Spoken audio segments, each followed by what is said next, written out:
ఉన్నటువంటి పావురం హఠాత్తుగాను పర్వతంలో బండను ఎత్తుకుని ఆ బండ సందులోకి వెళ్ళిపోతుంది.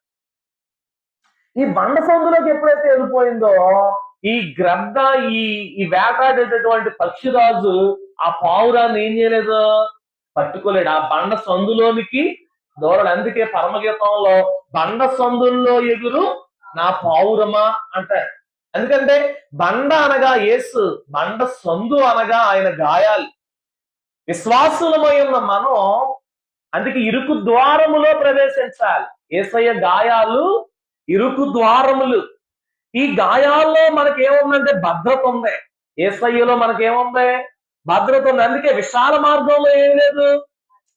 అందుకే ప్రభు అన్నారు, నాశనమునకు పోవు మార్గం విశాలం. చాలా మంది దాంట్లోకి వెళ్తారు, ఎక్కువ మంది వెళ్తారు. ఆ యాత్ర చేస్తారు. విశాల